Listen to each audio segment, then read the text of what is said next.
Okay, so everyone, welcome to our webinar here today.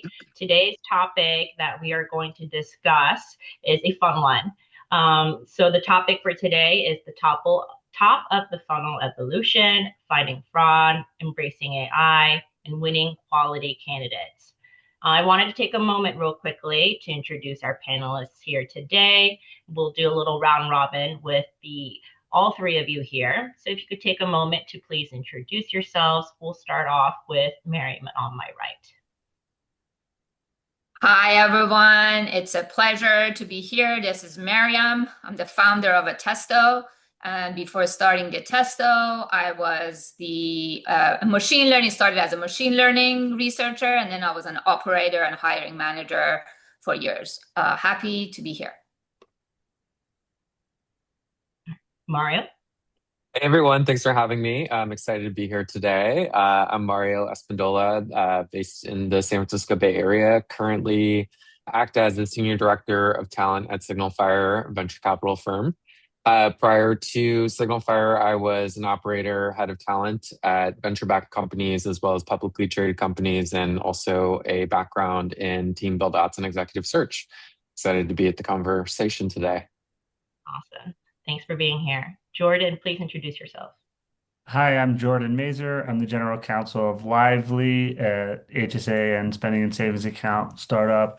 I have been an employment and labor lawyer for the last 20 years. I've been a hiring manager. I've run the people function, and this is kind of circling a whole bunch of topics for me that marry my interests with my experience. Awesome. Jeremy. Hey everybody, Jeremy Lyons, co-founder of RecOps Collective, and I am here to help talk about all of these topics because RecOps usually gets involved. So happy to be co-moderating today with Susie. Awesome, awesome. Yeah, I'm super excited for today's chat. As Jeremy mentioned, he and I will be taking turns co-moderating with the panelists here. Just real quickly, wanted to go over the agenda for the entire audience. We will now actually go into the discussions as well with a quick Q&A session, and then end the webinar with closing remarks from our wonderful Jeremy here as well. So let's dive right into it already. So we actually got on a pre-call with everyone here in the panelists. But real quickly, just quick show of hands, how many of you have heard of companies taking their job postings down after 24 hours? All right. So we're all raising hands. So actually, Mario, I kind of wanted to now start with the first question and have it for you. With the landscape right now, can you please walk us through what's fundamentally different about how candidates are applying today versus, let's say, 2 years ago? Yeah, absolutely. I think 2 years ago we were, or even just 5 to 2 years ago, the cycle of hiring was really different. Today there's kind of an unsteady balance of supply and demand that kind of tends to shift, day over day, week over week. Applicants are eager to get to work, and kind of the supply side is higher than the demand side. And as you said, Susie, some companies just decide not to push jobs at all. So that leaves candidates in a situation where they have to act more strategically than they have before. The traditional ways of applying, I think, have been quite dated for quite some time. So, I hear some success stories of people applying or finding a job on LinkedIn. But usually it is a backdoor warm referral. That's nothing new, but it's become more prevalent and even more successful in the last 2 years than having kind of a cold application, having a traditional entry point into finding a role. So that leaves candidates with needing to take kind of more strategic routes and finding kind of a foot in the door. So whether that be a warm introduction through kind of the broader people and talent network, or your network directly of people that work at the company you're interested in. A VC talent partner can help get you through the door, or even just a direct outreach to the hiring manager is much more effective than the traditional ways of applying to new jobs. So Yeah. Mario, you actually touch on something kind of interesting here, and I want to sort of Mhm. dive into it a little bit, get Jordan and Maryam's thoughts here. And also for the audience as well, please feel free to use the Q&A section. We are monitoring it. I will try to make sure that we have time at the end to answer your questions. So in what you were saying, you talked about how warm introductions and the VC side of warm introductions, Mhm. obviously something that we're reading about a lot that's coming out a lot now is um, entry level jobs, new people getting into the spaces are struggling at a disproportionate rate to people who maybe Definitely. are formally established into their career. Sort of the entry level job is now 3 to 5 years, not 0 to 3 years, kind of a situation. But kind of thinking towards the topic of this webinar, where we're talking about candidate fraud and AI usage and things like that, have you on the VC side seen people who reach out for that warm referral, but are maybe possibly malice actors Mm. at play? Yeah, we've more so seen it in the way of advising companies around like how to be more vigilant around the that kind of bad actor interaction. The way that we build talent networks is much more strategic. So thankfully, we kind of get to know the talent pools more intimately and kind of due diligence in that way. But you do touch on a really important topic, Jeremy, around fraud and about how there's kind of two sectors in kind of the realm of fraud, which is one person working for multiple companies. That's actually been happening since the COVID era, of people kind of working remote and having more liberty to apply and work at a number of different jobs. Um, a previous employer of mine had a pretty massive problem of that at scale. Since then, that challenge has been tackled by a few different technology vendors like Tofu, Checker, Sardine that help with identity protection or even just identity verification at the onset. But that's kind of how I see as kind of the total landscape is what systems and procedures do you have set up so that companies are doing their diligence at the front end, because with deep fakes and a lot of this technology at everyone's disposal, it could be quite convincing that somebody is a human when really in fact they're not. Well, and I do kind of want to, and we can do a quick show of hands here, and then Miriam, it looks like you've got a comment here too, which is, is it fraud if you're working for two companies, or is that just you are profit maximizing yourself because you have skills that are in demand? So, quick show of hands. Profit maximizing? I think that's a better question for Jordan, but I think Yeah. whenever you're misrepresenting yourself or lying, it's some sort of fraud. But I let Jordan kind of answer that specific question: is it fraud or not? Yeah, I mean, look, I think part of the question there is what did you represent yourself as doing, right? There are a lot of gig work, freelance, fractional opportunities, things like that, right? But if my company is offering you W-2 employment and we give you that offer letter and that CIAA, and those documents say things like you will tell us if you are participating in any other work. You will dedicate your full attention to this job. You will not compete with us, et cetera, et cetera, et cetera. Mhm. You find yourself in a position where you almost certainly are violating at least those agreements. And that may be a different answer, Jeremy, than is this unethical? You go back to your first question. How many people have seen jobs taken off in 24 hours? And then Mario talking about, hey, it's a tough market out there. I think you got a lot of job seekers that would say, hey, if I can get two jobs, I'm going to get two jobs because I don't think anybody out there is on my side anyway, right?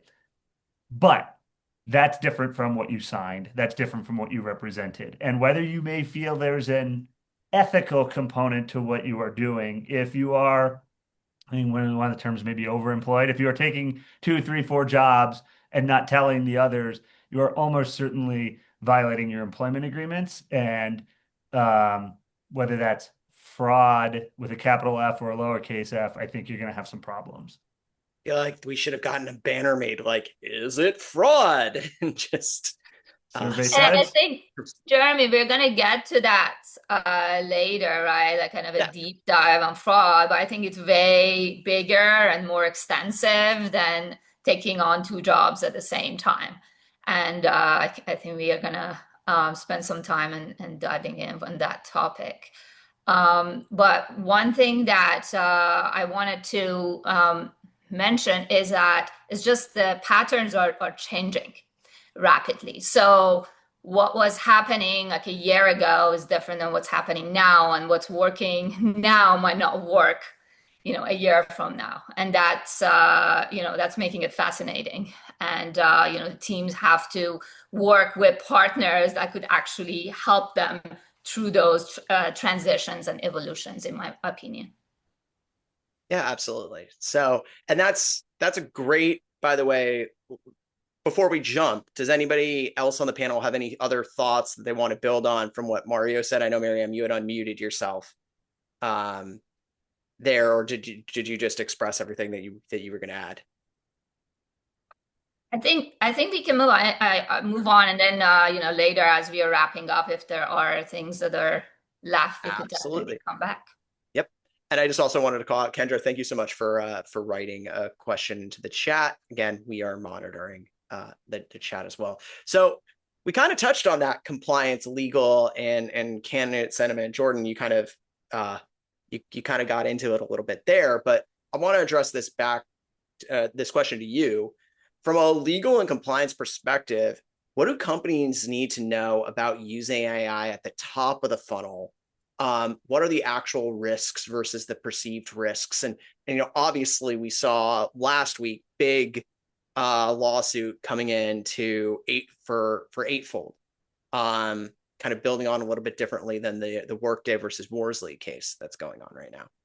Yeah. So let's think about what we were just talking about and why this is even a question here, right? I was at a dinner last week with 30 lawyers, and the person leading it was a big law partner, and he asked the question, how many people here have inadvertently hired an AI? Right? Because that's one form that fraud takes, right? And that led into the discussion where you had, by the way, about 90% of the people blank look, right? Didn't know what he was talking about, right? And the bad news for them is some of them probably have done that and not realized it. But we've all had the other problem, right? Which is a bad actor, maybe someone from a state like North Korea has applied and either is trying to get after our secrets or just is trying to make money and fund other things that the US government would prefer we not let them fund, right? So there are a lot of reasons why we are now taking a look at the top of the funnel and saying, how can we do this more efficiently? By the way, when you do hire someone from North Korea, now you have an OFAC problem and you have a whole bunch of other things to unwind. I saw a question this morning on a forum that I'm on that was, what do? We sent a W-2 to someone and they called us and said, who are you? I don't work for you.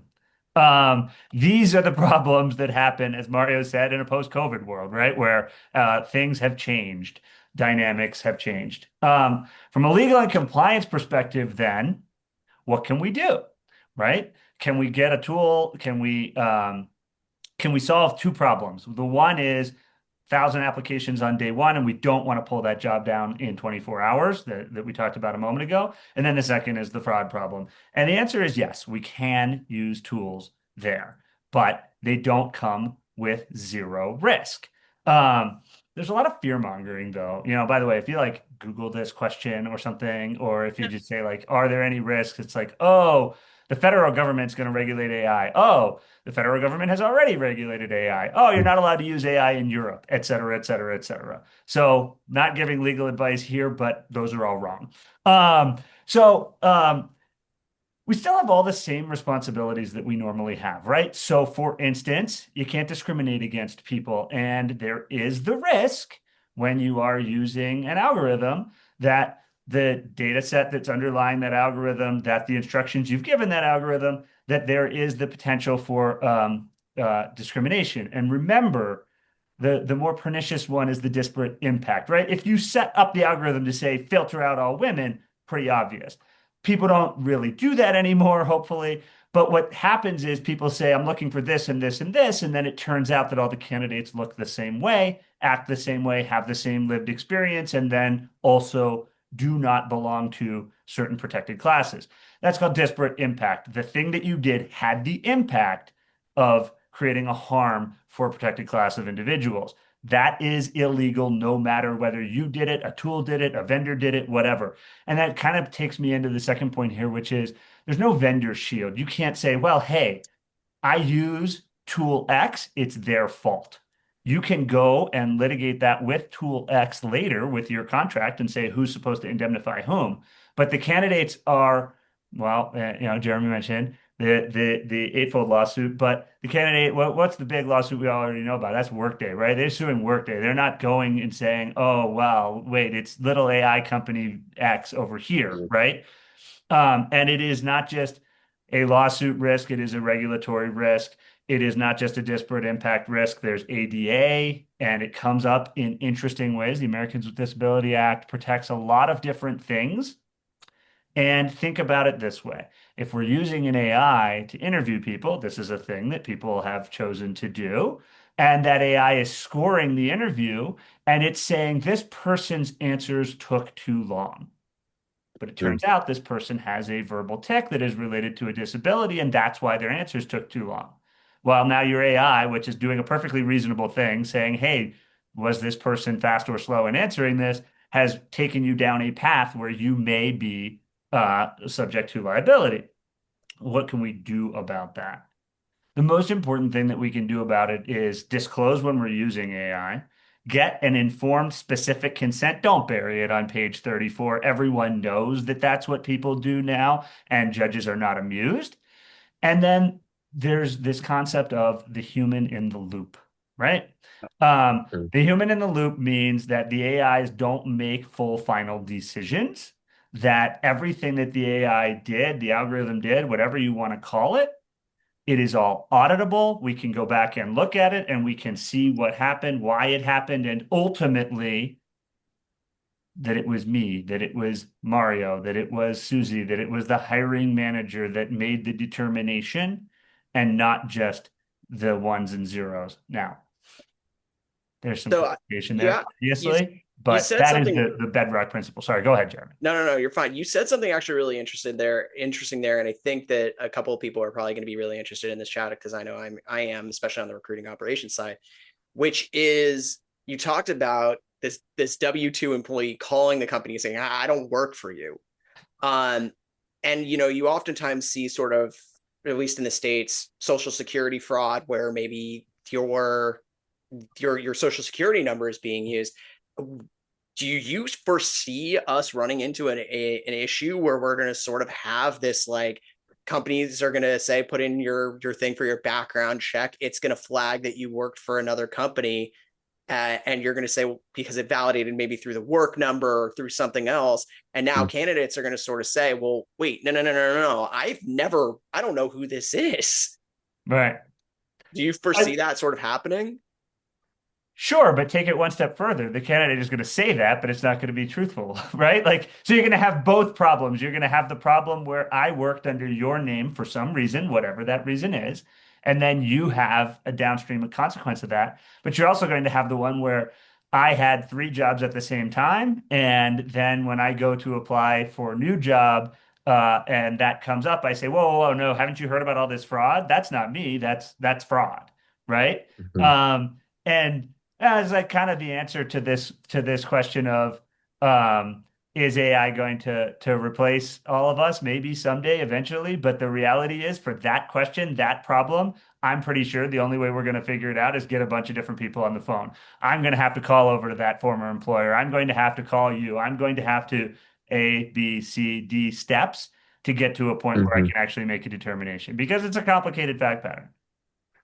I mean, thinking of solutions at scale, when you're thinking of like the application top of funnel, like being explosively large in quantity, The things that Jordan said around like disclosure of using AI, other tools, I kind of think of this as like a reverse employment verification, right? That usually happens at the end of the process. You're like already ready to be hired, the employment verification then happens. To Jeremy's point, it's like, how do we verify these people are actually employable before we deploy our recruiting resources, our hiring managers, and actually look at like a viable opportunity for them to join our companies? Put everything up in front at the application, or even just like if you source this person, you send them kind of like a packet of disclosures for them to offer consent for identity verification. If this is truly an employable person, they would gladly do it.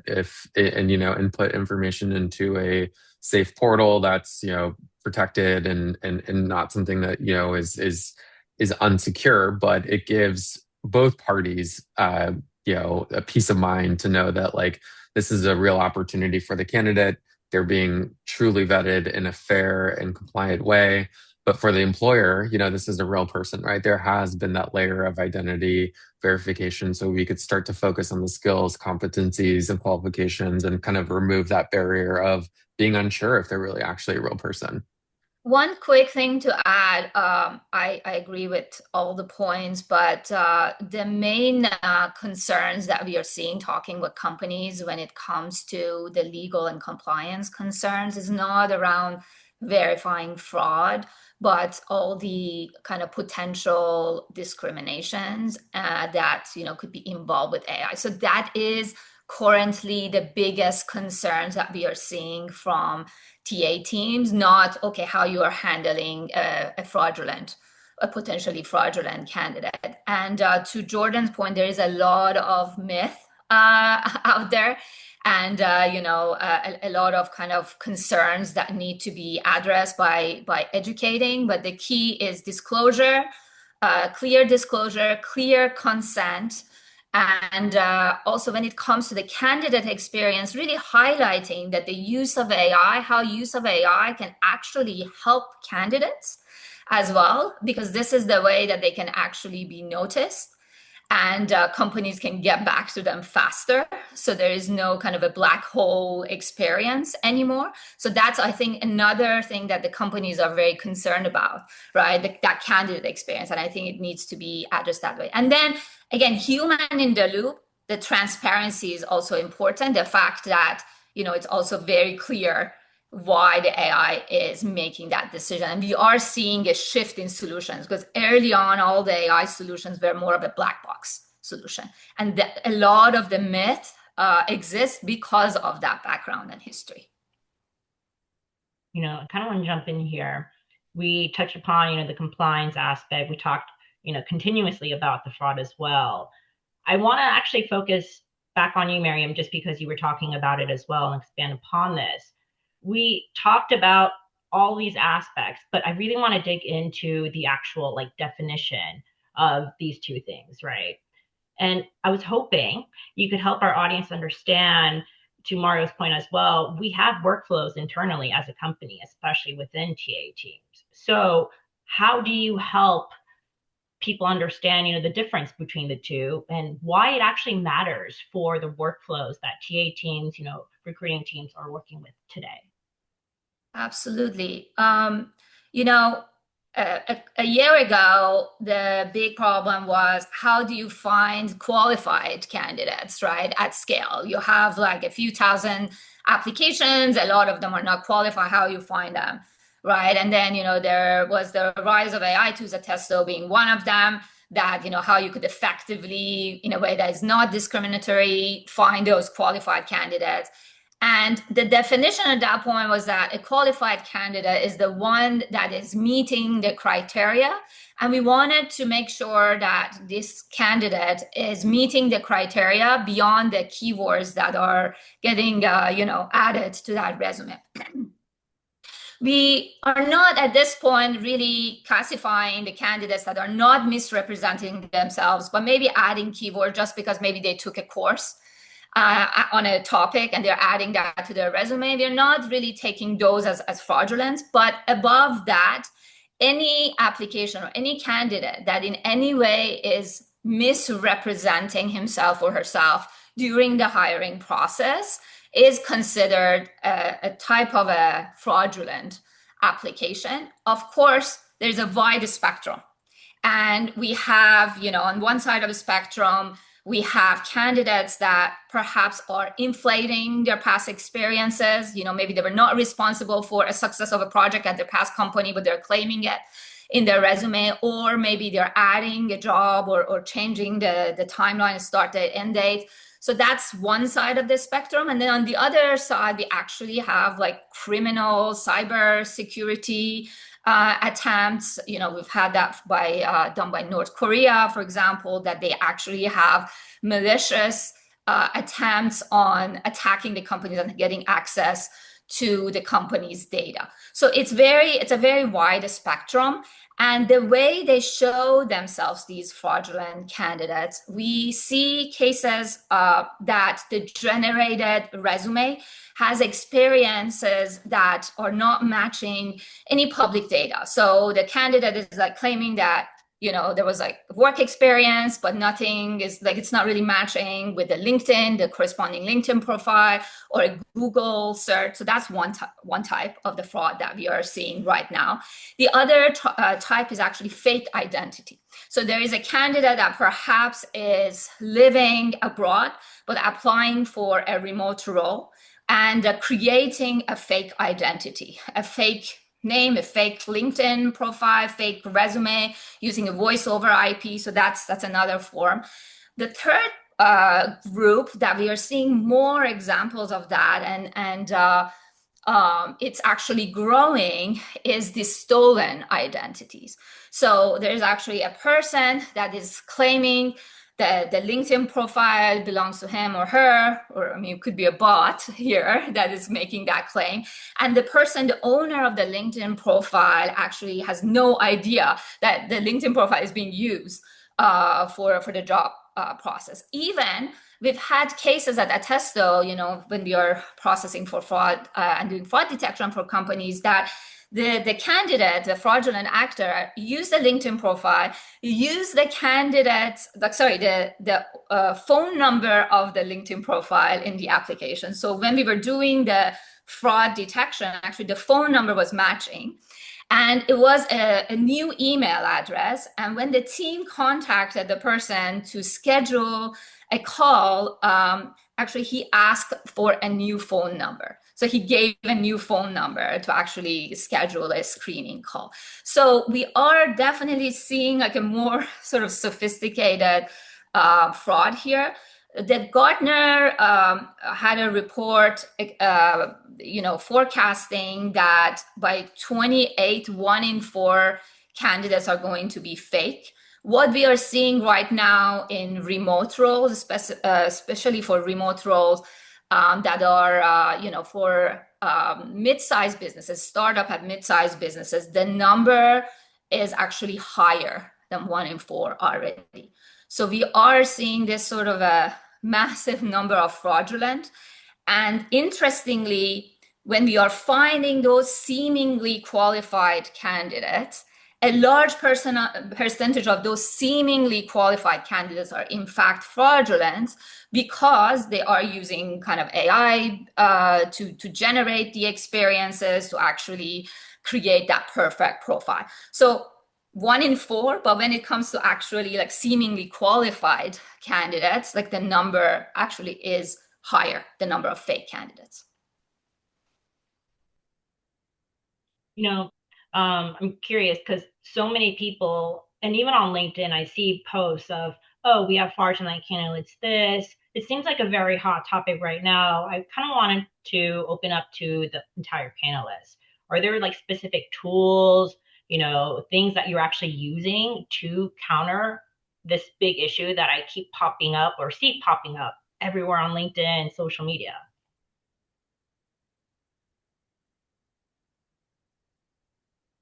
Susie, you mean in regards to like fake profiles and Miriam was just referring to, or just generally in terms of like fraudulent applicants?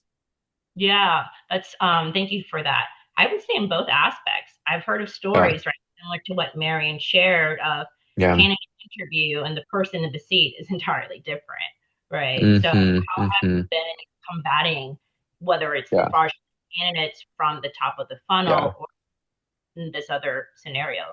I think Miriam brings up a good point that hasn't been discussed yet until she brought it up, was that like the social profiles are so embedded into application flows now. So authenticating, your LinkedIn directly to an application through an ATS is very common and has been for a number of years. Um, it's very hard for um, like the regulation of verifying true social media profiles is difficult. It's more difficult to do that than to verify like somebody's information, right? So like Jordan and Jeremy said, like there's certain key identifiers like your social security that you would need to like really fully authenticate your identification, but a social profile could just exist and be a mimic of you. I had that happen to me on Twitter X a few years ago, and it was actually pretty shocking how hard it was for me to have that profile taken down and flagged to because they were mimicking me as like somebody that was like posting certain things about like my profession and other things that just were not me. And so I think that that's the challenge there. I think where companies can take more control is like, again, like map out your workflow. There may be kind of a reverse way of thinking about how to, of course, working with legal counsel, but like how to really truly verify identity at the onset, right? Because I think like with any problem, you want to try and solve for the solution first, and then start to kind of work in kind of the way that you've commonly worked, especially with the workflows of hiring. I mentioned a few tools, but there's some that are native into really commonly used tools. Like Ashby has a identifier kind of feature on their ATS now that is pretty commonly used.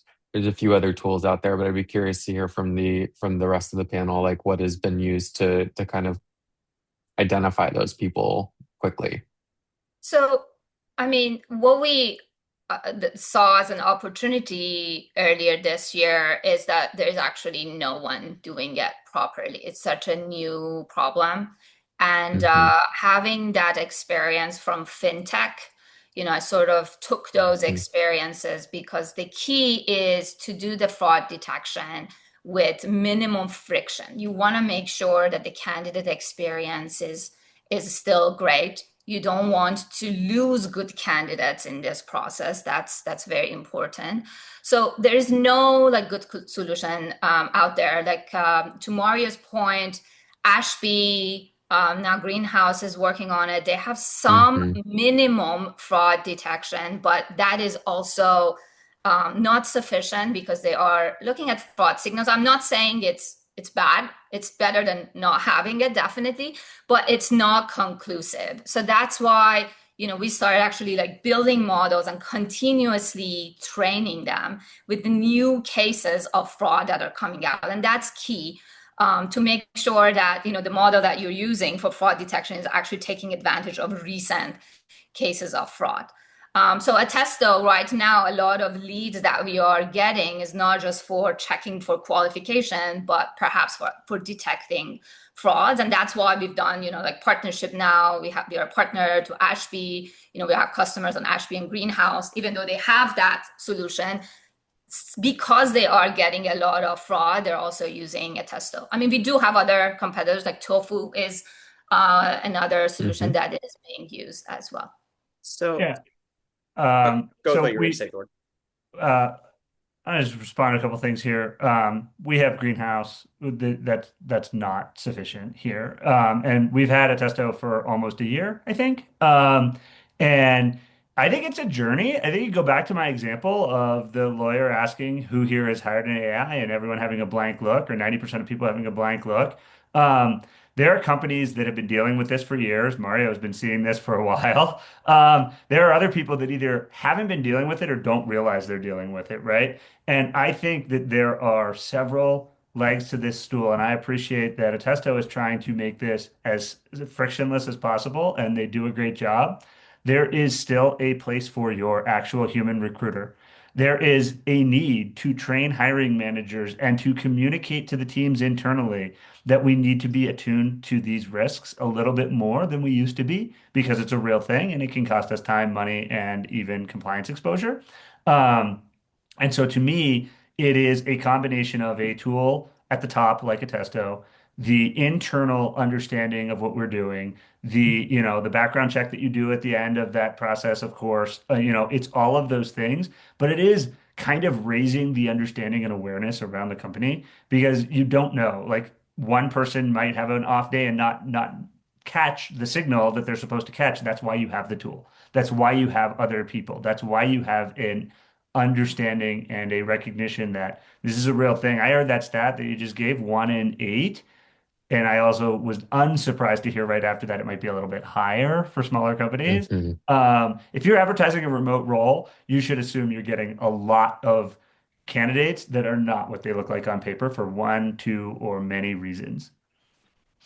So you mentioned a stool, and this is what what I was going to ask, and it's a perfect intro, which is, do you think we need to get to a place, or companies need to get to a place where you have the internal tool that's built, you have the secondary tool that's maybe the outside piece that audits the internal decision, and then the third verification is sort of the recruiter kind of thinking, and sort of you have internal, using legal, you've got internal counsel, you've got outside counsel, and then you still have, somebody making a different decision there. Which, and I will throw this out there, which gets to a point. At what point in time, over the last basically 4 years, 3-4 years, in the TA space, we've seen a tool consolidation as a response to a Frankenstack or multi-stacking tools that are point solutions. But this feels a little bit different because, different than having two sourcing tools or something like that, because this kind of covers you a little bit differently.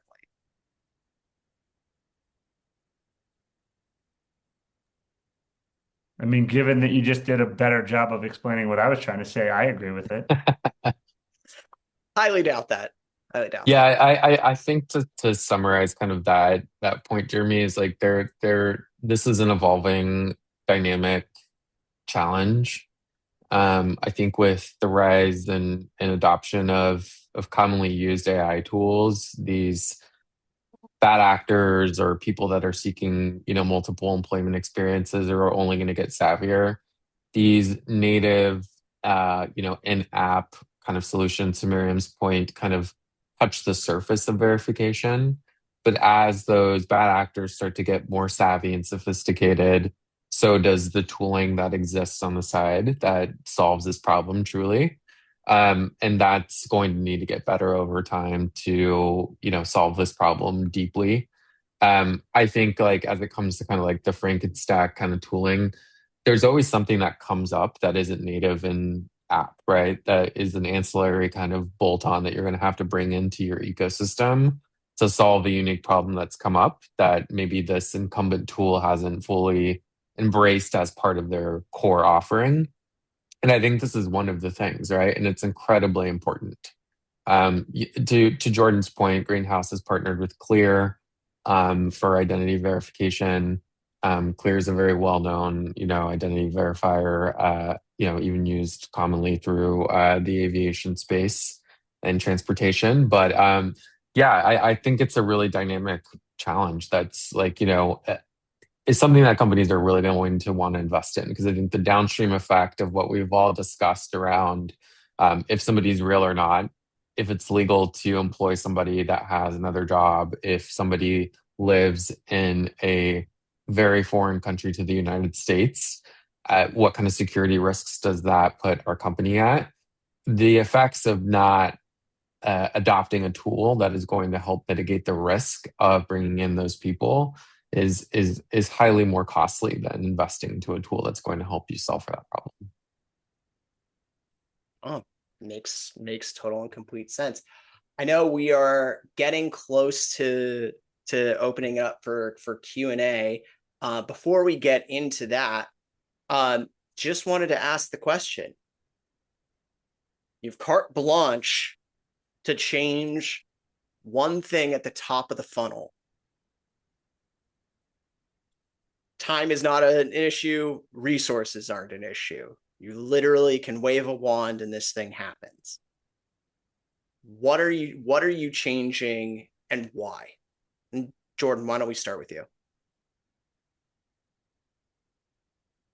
I was just thinking, okay, anybody but me, and I can organize my thoughts on this. Okay, fine. I mean, that's okay. I'll I go, could go. Miriam. I could go. What I would change, top of the funnel, I actually use this flood of inbound applications to my benefit rather than, feeling that, oh my God, there is just so much noise and it's hard to navigate. You can think about it as, okay, these candidates are actually coming to your doorstep. So instead of closing or taking off the job post after 24 hours, I would let them come through in a smart way. I'm not saying, oh, you have to use the Attesto, but in a smart way, have your flow and identify the good ones. There are good tools out there. I mean, we are also providing one that gets to know the candidate and actually establish relationships with these candidates. Think about it as you all of a sudden have a relationship and deeper insight with, like 4,000 potential candidates. You would hire one, and the rest of them are sitting in your talent pool. And for your next job, now you have access to, all these like candidates. So really use this as an opportunity instead of, when you actually don't know what the candidates are out there and going out there and sourcing and trying to, now find the right candidates. So just use it as an opportunity. And then this way you could have an amazing, extensive talent pool. Incredible answer, Miriam. You're an awesome recruiter. I can tell you have a recruiter mindset. I was going to say something similar, but I'll piggyback on it a bit. Is that with the rise and adoption of AI being at everybody's disposal over the last 5 years, to Miriam's point, the dynamic nature of somebody's skills and qualifications and competencies is changing rapidly, right? The way that you are able to upskill and up level as a person, or as a candidate, um, is far more rapid than it was 5 years ago. And so to Miriam's point, I think suboptimal recruiters look at candidates and talent as like a yes or no. They look at it as very binary. I don't blame them because those are usually people that are like going through high growth and they have to fill recs as quickly as possible and get to that yes or no fast. But I think the cultivation of relationship building and recruiting is incredibly important. And having a talent pool of candidates that do change over time and do evolve over time and their skills enrich over time is really important to keep in mind as a organization that's giving fair and equitable opportunities, but also one that is as looking at talent as like a dynamic challenge to solve, right? If you're continuously looking at the same pool, you have the same kind of like search criteria and any sourcing tool that you have, you're going to come up on the same candidates. How are you thinking outside of the box when people are enriching their skills and talents, given the accessibility of learning tools that we have at our disposal today? And how are you circling back to those people? I think is a really important thing that people should start to consider.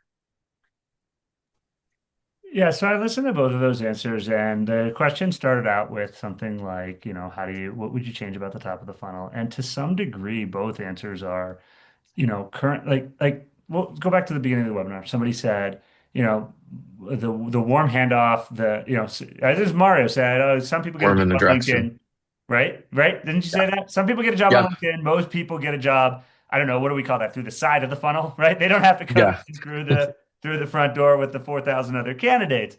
And both of these answers are in some way saying, I wish we could get more people to that comfort level. I wish we could get more people that we have that familiarity with. One of the reasons we hire our internal referrals is there's somebody knows them, so they know they're a human being, but also there's some degree of comfort level. Hey, shared values, work ethic, whatever it is.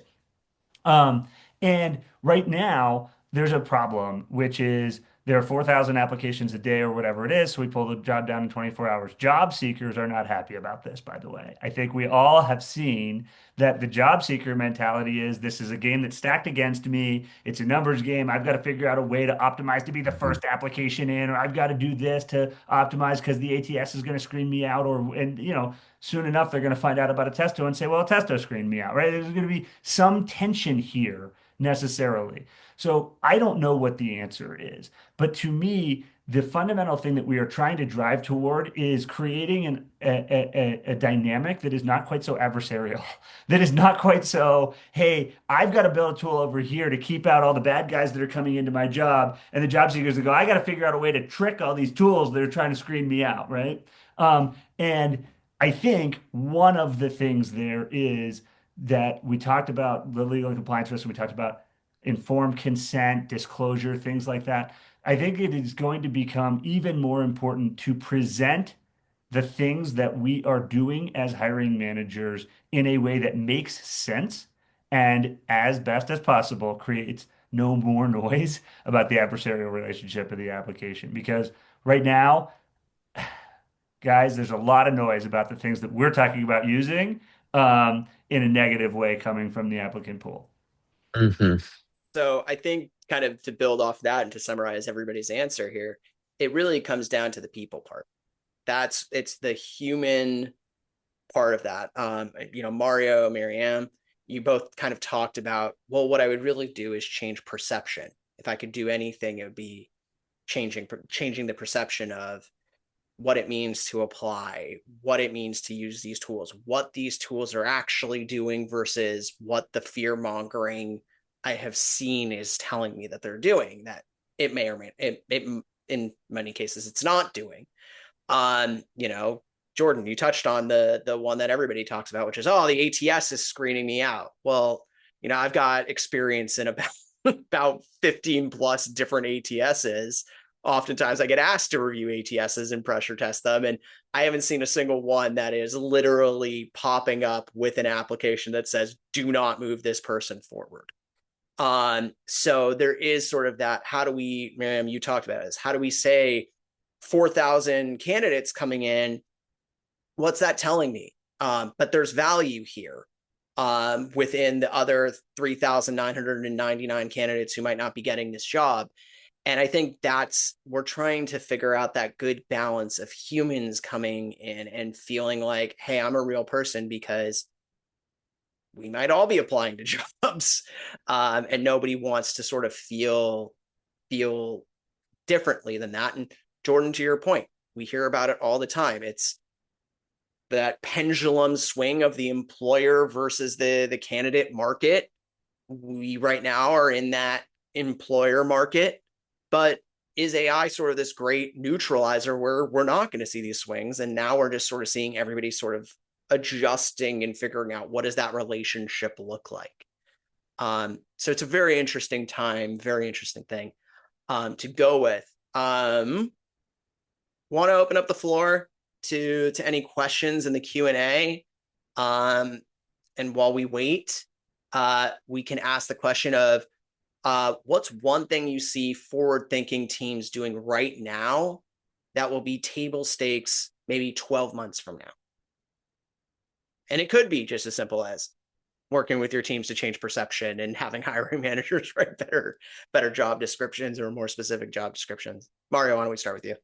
Yeah, I'm going to take the kind of like internal team build out aspect of like being the most efficient recruiting org as possible. I think, there's I think there's this like underlying and maybe not so underlying fear that most people have, is that like AI is going to take your job. I think Jordan talked about that, and I think when we think about it pragmatically, we know that like there's still going to need to be that human in the loop, like factor. I think we can agree that that's like where we're at today. But as the technology evolves, how does that kind of affect team construction? And I think some of the best recruiting orgs I see are kind of embracing AI in like a way where it's not leading with fear, rather than like we're using these tools to build efficiency, and we're cutting out the redundancy of these jobs that like quite honestly like wasn't the most fun anyway.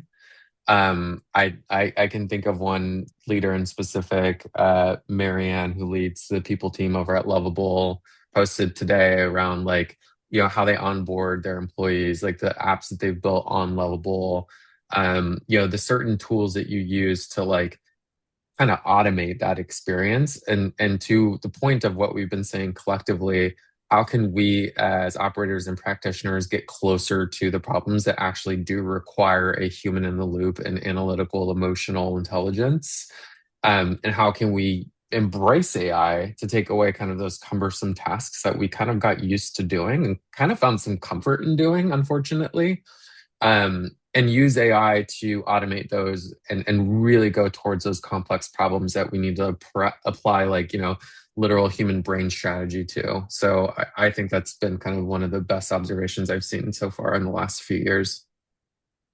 Yeah, one thing to add is maybe like a couple of years ago when people were thinking about using AI was mostly as like a productivity tool. But right now it's beyond that. So it's not just using AI to do things faster. Like we are seeing new problems that are introduced by AI. Like the rise of fake applications is something that sure a human could also do some testing or call up, but AI is actually able to look a lot of things very fast and do some like maybe like phone lookup or reviewing the resumes for inconsistencies that human is actually very difficult for a human to do. So these are the new problems that are actually created by AI, and AI solutions could help the teams with them. So I think one thing, definitely embracing AI. What teams should do is spending time and do investment on change management for their teams, like the proper education, proper workflow adjustments, because it's not just using a new tool, like how they would actually do human in the loop training, feedback, all that. And then the second thing is setting it up correctly for the candidate experience. And that's key. Because if you don't set that up, it's going to bite you like, 6 months after your when you launch the AI solution, and then you feel like, oh, this is because of the AI, and then you might lose it because you have that impact on the candidate experience. Just setting it up right and thinking it through for the candidate experience when it comes to what they go through, the communication, and so forth. Jordan, any thoughts there you wanted to add? I was nodding my head quite a bit. I do agree. I was especially nodding when Mario talked about the parts that were comfortable, but that we shouldn't be wasting time on anymore. Right? I mean, the way that we talk about it in our organization is, these tools allow a recruiter, for instance, to spend all their time talking to the best, most qualified candidates. Why wouldn't you want that? Right? Instead of spending all their time looking at all of the junk, fraud, underqualified, unnecessary because there's an easy apply button. So we got a million things. And so these tools do create the efficiency, but they also allow us to focus on building the company that we want to build with the candidates we want to build, the culture that we want to have. You can focus on those things if you don't have to spend a whole bunch of time, identifying fraudulent candidates, identifying overemployed candidates, and also unwinding the mistakes that you make.